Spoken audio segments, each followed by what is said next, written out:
kan segala.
Sampurasun baraya ada bagang channel wilujeng sonten kamemeh turun hujan ya, suasana geus angkeb mendung, dan saya di sini mendengar ada suara hewan hutan sedang berkelahi. Apakah terdengar?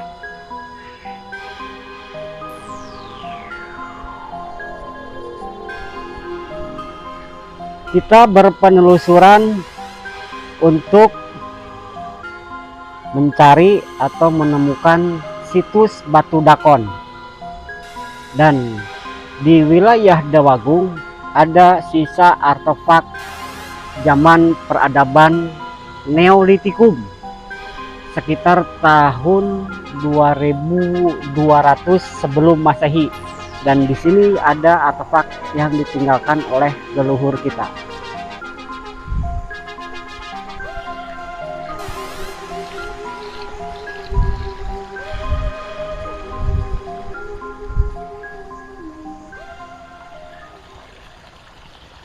Dan seperti inilah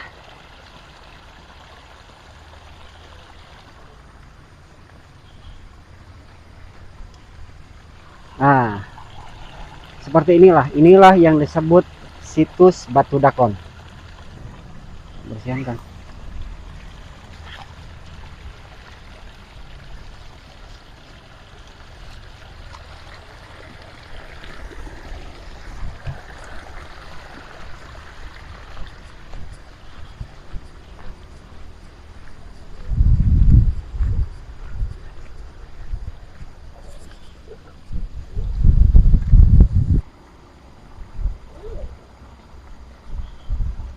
Dan sebetulnya di daerah Dawagung itu, di desa Dawagung, banyak sekali peninggalan-peninggalan pada zaman Neolitikum.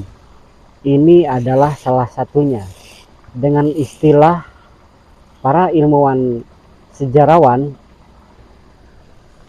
batuan ini yang ada lubang-lubang kecil, dan semuanya lubang ada terdiri dari 1 pangkal, 2, 3, 4, 5, 6, 7, 8.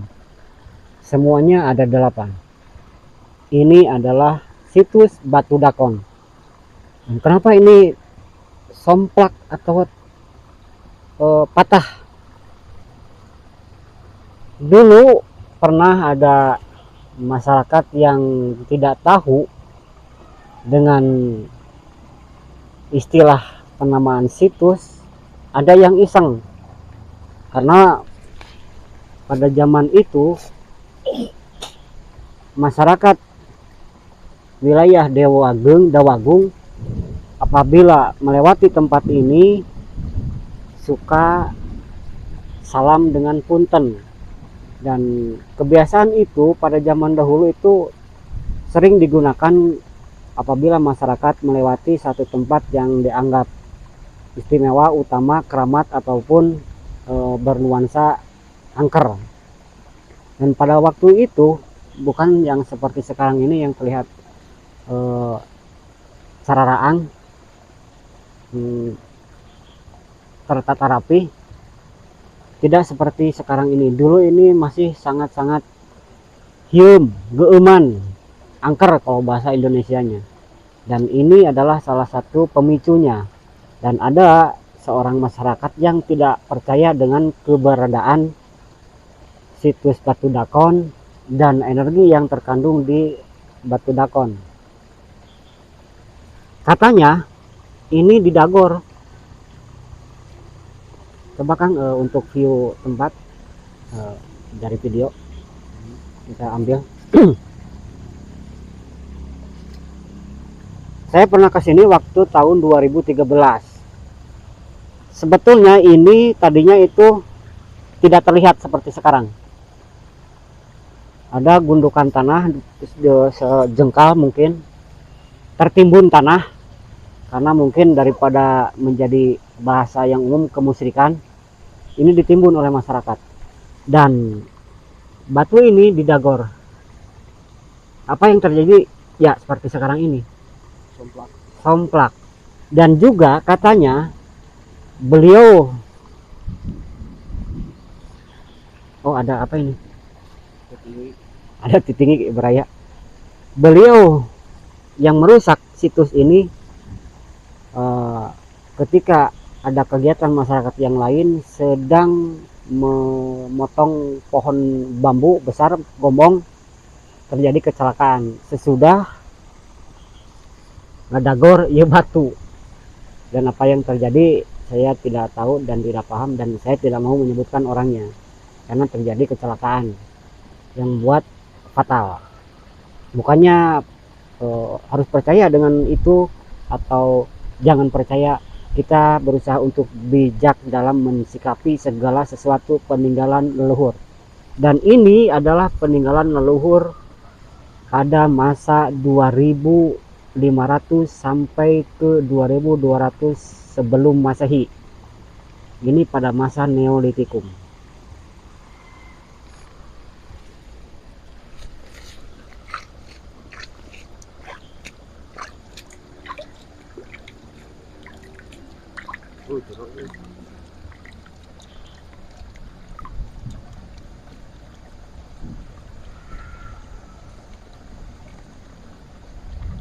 Waktu pertama saya menemukan ini tertimbun tanah dan rumput-rumput liar di sini.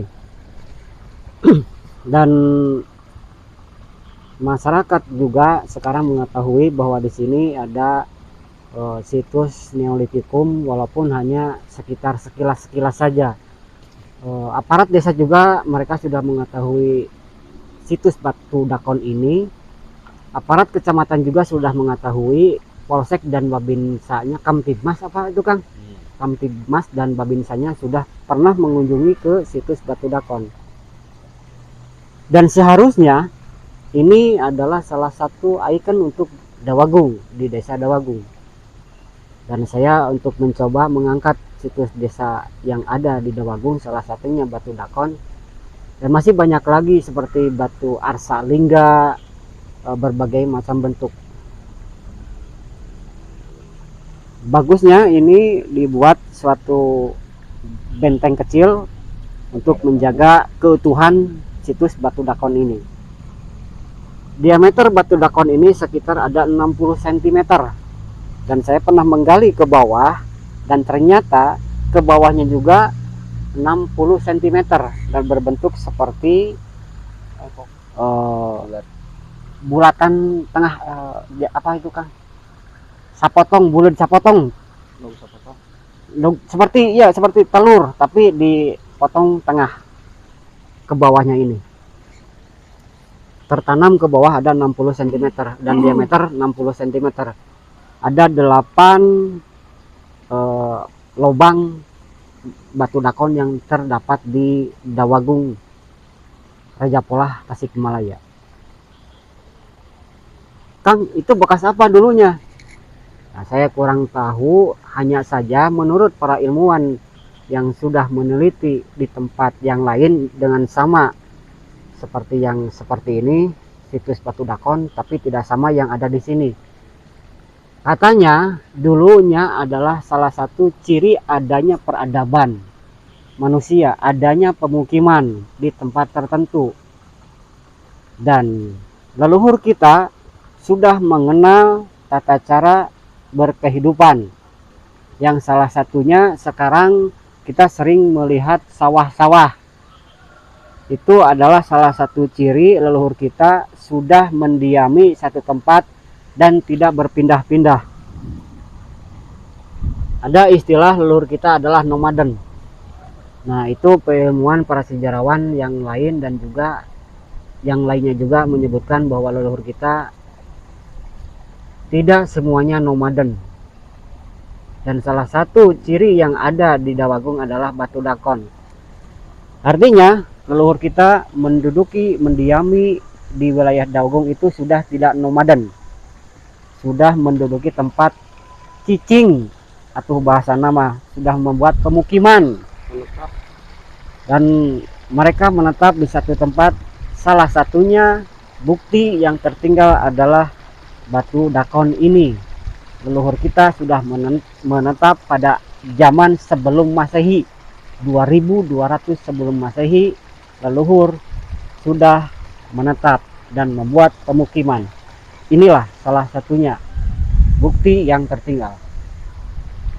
Dan di sebelah sana ini banyak kolam-kolam kecil. Saya pernah iseng meneliti kolam-kolam kecil ini, dan ternyata landasannya, dasar-dasarnya itu ada satu tatanan batuan-batuan kecil seperti ini,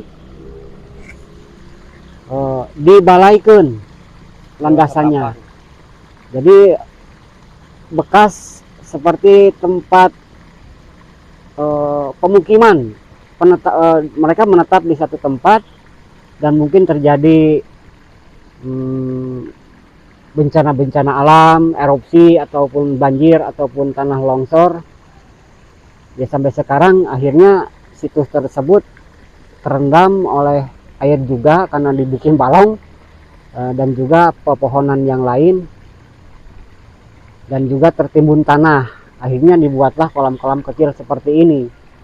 Dan di sini banyak sekali sisa-sisa peradaban yang belum kami up, karena mungkin keterbatasan kami di wilayah Dawagung menjadikan ya seperti inilah, batu dakon terlantar, tapi tidak sia-sia, ini masih ada peninggalannya.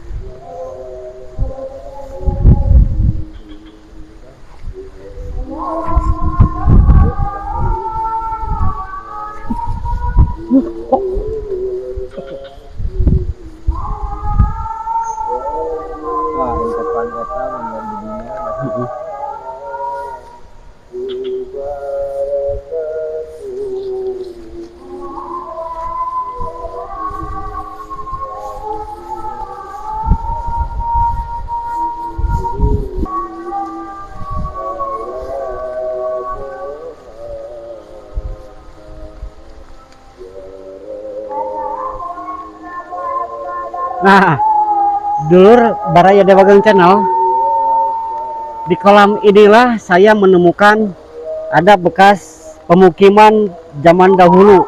Kenapa saya bilang seperti itu? Karena di dasar kolam tersebut dan termasuk wilayah ini ada landasan tanah yang diratakan dengan batuan-batuan kecil sebesar ini, dan itu rata. Nah, salah satu bukti bekas peradaban pemukiman zaman dahulu itu, kalau bahasa kami bilang itu balai. ada bebelayan. Tapi bukti yang terlihat sekarang terjadi rimbunan semak belukar seperti ini. Dan mohon maaf, saya tidak bisa melanjutkan perjalanan untuk ekskavasi bekas peninggalan leluhur pada zaman Neolitikum 2200 sebelum Masehi karena cuaca tidak mendukung dan terjadi turun hujan.